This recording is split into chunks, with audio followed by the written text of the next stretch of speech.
मंच पर औरतों के वेशभूषा में सजे धजे, माथे पर टिकली और पैरों में घुंघरू बांधकर थिरकता ये शख्स कोई साधारण नर्तक नहीं बल्कि रामचंद्रमा जी हैं। इन्हें दुनिया भिखारी ठाकुर के नाच का आखिरी लौंडा कहती है। जिस लोक कला को इन्होंने ताउम्र जिया उसे लौंडा नाच के नाम से जाना गया। आज हम बात करेंगे उसी महान कलाकार की जिसने इस नृत्य शैली को जन्म दिया और भोजपुरी संस्कृति को एक नई पहचान दी। नाम था भिखारी ठाकुर। भिखारी ठाकुर एक ऐसा व्यक्तित्व थे जिन्होंने भोजपुरी भाषा और लोक कला की हजामत इतने सलीके से बनाई कि वह तमाम भाषाओं के बीच एक नायक बनकर खड़ी हो गई। उन्होंने ऐसे गीत लिखे, ऐसे विदेशिया गाए और ऐसे कालजयी नाटक रचे कि दुनिया ने उन्हें भिखारी ठाकुर नहीं बल्कि भोजपुरी का शेक्सपियर कहना शुरू कर दिया। उनके गीतों में वो दर्द था जो सीधे कलेजे को चीरता था और उनके नाटकों में वो समाज था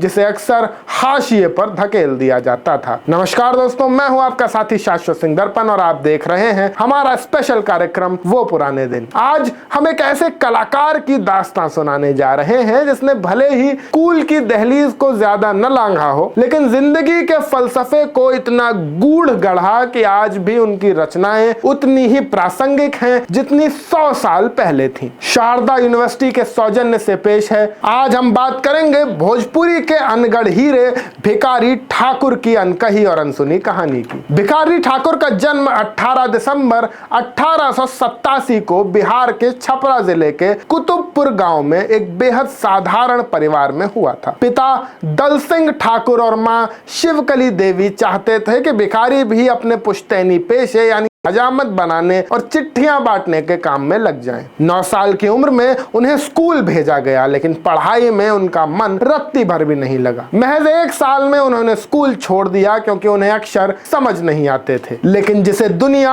अनपढ़ समझ रही थी उसके भीतर सुरों और शब्दों का एक सैलाब उमड़ रहा था। उन्होंने सुनकर ही रामचरितमानस की चौपाइयां, कबीर के निर्गुण और रहीम के दोहे याद कर लिए थे। जब वे गांव-गांव में गाय भैंस चराने जाते थे तो यही सब गुनगुनाते रहते थे। यही वो दौर था जब भिखारी ठाकुर के भीतर का कलाकार आकार लेने लगा था। जैसे जैसे भिखारी बड़े हुए उन्होंने दोबारा पढ़ने की इच्छा जाहिर की। गांव के ही एक मित्र भगवान शाह की मदद से उन्होंने अक्षर ज्ञान हासिल किया और कैथी लिपि में लिखना सीखा। इसी बीच उनकी शादी हुई लेकिन नियति ने क्रूर खेल खेला और उनकी 3 पत्नियों का एक के बाद एक स्वर्गवास हो गया। जब मथुना देवी से उनकी पहली शादी हुई थी तब 1907 के भीषण अकाल ने उन्हें रोजी रोटी की तलाश में बंगाल के खड़गपुर में जाने पर मजबूर कर दिया। वहां उन्होंने रामलीला और बाउल संगीत को करीब से देखा। बंगाल की इन कलाओं ने उन्हें एहसास कराया कि उनके अपने समाज में कला की कितनी शून्यता है। खड़गपुर में वे हजामत का काम तो करते थे लेकिन मन हमेशा गीतों में रमा रहता था। एक बार जब वे एक बाबू साहेब की दाढ़ी बना रहे थे तो वो मगन होकर गाने लगे और ताल ठोकने लगे। बाबू साहेब ने उन्हें बुरी तरह फटकार लगाई। उस अपमान ने भिखारी के भीतर के कलाकार को झकझोर दिया और उन्होंने उसी पल कसम खाई कि अब वे कभी किसी की हजामत नहीं बनाएंगे। उन्होंने लिखा भी था, छुरा छूटल कैंची छूटल छूटल नोहरनिया, बाबू लोग के हजामत छूटल नाच के करिया। बंगाल से वापस लौटने के बाद भिखारी बेचैन रहने लगे। वे घर वालों से छिपकर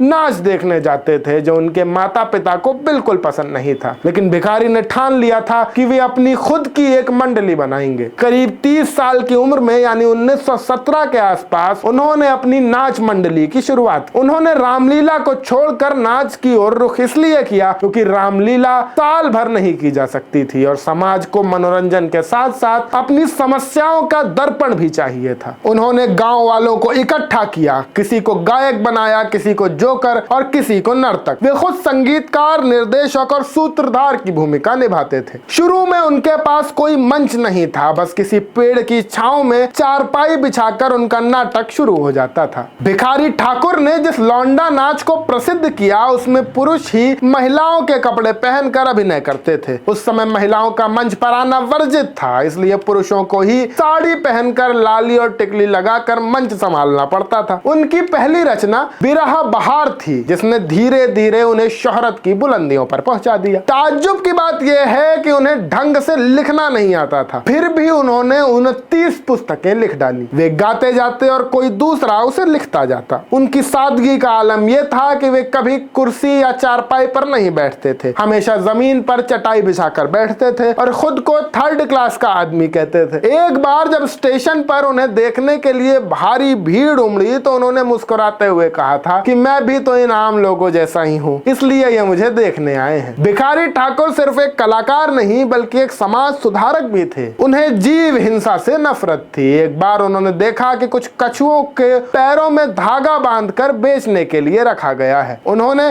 65 रुपए देकर उन सभी को खरीदा और अबीर लगाकर गंगा में आजाद कर दिया। उनकी यही संवेदनशीलता उनके नाटकों में भी दिखती थी। उनका नाटक विदेशिया पलायन की उस पीड़ा को दर्शाता है जिसे उन्होंने खुद झेला था। गबर घिचोर में उन्होंने सरोगेसी और स्त्री के कोख पर अधिकार जैसे उन सवालों को उठाया जिन पर आज के दौर में चर्चा होती है। उन्होंने स्त्री के अधिकार को समझाने के लिए दूध और घी का ऐसा उदाहरण दिया कि पंचायतें दंग रह गईं। बेटी बेचवा नाटक के जरिए उन्होंने अनमेल विवाह और बेटियों के सौदे की प्रथा पर ऐसी चोट की कि कोयला खदानों में काम करने वाले मजदूरों ने रोते हुए कसम खाई कि वे अब अपनी बेटियां नहीं बेचेंगे। भिखारी ठाकुर की ख्याति असम, बंगाल, ओडिशा और नेपाल तक फैल गई थी। उनकी मंडली के शोज इतने हिट होते थे कि सिनेमा घरों में ताले लगने की नौबत आ जाती थी। अंग्रेजों ने उन्हें राय बहादुर की उपाधि दी और बाद में उन्हें बिहार रत्न से नवाजा गया। 1963 में जब उनके नाटक विदेशिया पर फिल्म बनी तो उन्हें मुंबई बुलाया गया, लेकिन फिल्म के जादू ने उन्हें थोड़ा निराश किया। 18 जुलाई 1971 को शनिवार के दिन इस महान कलाकार ने दुनिया को अलविदा कह दिया। उन्होंने पहले ही भविष्यवाणी की थी कि शनिवार के दिन ही उनका अंत होगा। उस दिन इतनी मूसलाधार बारिश हुई कि उनकी अंतिम यात्रा के लिए काफी इंतजार करना पड़ा। आज भले ही भिखारी ठाकुर हमारे बीच नहीं है, लेकिन भोजपुरी साहित्य का हर शब्द उनकी सुगंध से महकता रहता है। उनकी कला और उनके विचार आज भी हमें समाज के सच से रूबरू कराते हैं। अगर आपको भोजपुरी के इस शेक्सपियर यानी भिखारी ठाकुर की यह अविश्वसनीय यात्रा पसंद आई हो तो इस वीडियो को लाइक करें, अपने दोस्तों के साथ शेयर करें और ऐसी ही महान हस्तियों के अनकहे किस्सों के लिए हमारे चैनल द देशबोर्ड को सब्सक्राइब करें। आज के वो पुराने दिन के कार्यक्रम में बस इतना ही। मैं शाश्वत सिंह दर्पण, आप देख रहे थे द देशबोर्ड। आप सबका बहुत बहुत शुक्रिया। जय हिंद, जय भारत।